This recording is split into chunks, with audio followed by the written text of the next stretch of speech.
ფოთის ნავსადგური დროებით სრული დატვირთვით მუშაობას ვერ ახერხებს. ძლიერი შტორმის შედეგად გემების შესასვლელი არხის დასილვა მოხდა, რამაც მოძრაობა შეაფერხა. ნავსადგურის ადმინისტრაცია აცხადებს, რომ პრობლემა 28 დეკემბრამდე მოგვარდება. გადამზიდავი კომპანიების წარმომადგენლების თქმით, მათ საექსპორტო პროდუქციის ნაწილი უკვე გაუფუჭდათ. ეს პრობლემა, რა პრობლემაც დღეს არსებობს, ფოთის სპორტის ისტორიას არ ახსოვს. თანხა, რომელსაც მომსახურების თანხას, რომელსაც სპორტი იღებს, ამას ქვია საპორტო მოსაკრებელი, ერთ-ერთი ყველაზე დიდი გადასახადი არის არხის მომსახურების გადასახადი, რომელსაც იხდის ყველა გემთმშობელი, რომელიც კი პორტის ტერიტორიის აკვატორიაში შემოდის. ამიტომ თვითონ პორტს უნდა ემუშავა იმ კუთხით, რომ პრობლემა, რომელიც დღეს დგას, ეს პრობლემა არ დამდგარიყო. ფოთის ნავსადგური და შავი ზღვა არის ასეთი ზამთრის პერიოდში ასეთ მდგომარეობაში, ხშირია ხელვები, ყოფილა ამაზე ძლიერი ხელვები.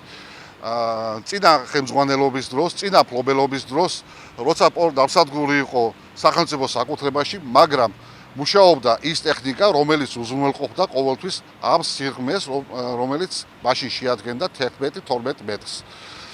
ნავსადგურის დღევანდელი მფლობელი, რომელიც არის IPM ტერმინალი, ეთყობა ამას ნაკლებად აქცევს ყურადღებას, ან მათ არ აქვენ სრულად გათვისნობიერებული, რას ნიშნავს ის მეტეოროლოგიური მდგომარეობა, რაც არის შავ ზღვაზე და ფოთის მიდამოებში და არ გაითვალისწინებს ეს თავის დროზე. ნავსადგურში დიდწყალშიგიანი ღრმა ფსკერიანი გემების შეყვანა-გაყვანის პროცესი ამ დრომდე შეჩერებულია.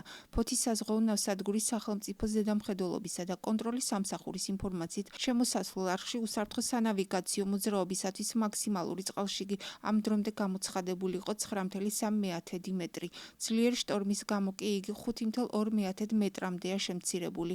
ნავსადგურის კაპიტანი ვითარებას სავალალოს უწოდებს.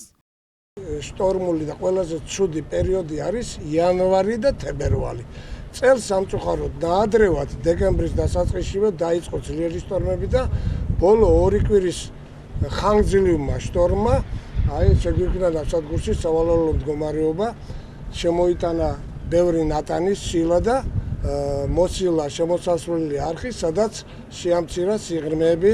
ნავსადგური ღებულობს ყველანაირ ზომებს, რომ შექმნილი მდგომარეობიდან გამომდინარე, უმოკლეს ვადაში რაც შეიძლება აღმოფხვრას ეს ფორს-მაჟორული სიტუაცია, რის შედეგადაც, რის გამოც მან ხელშეკრულება დადვა უცხო ქვეყნის კომპანიასთან, რომ მოვიდეს ფსკერგამაღმევებელი გემი და შეასრულოს დაგეგმილი სამუშაოები. ამ დროისათვის რეიდზე დგას და ფოთის აკვატორიაში შემოსვლას 8 გემი ვერ ახერხებს.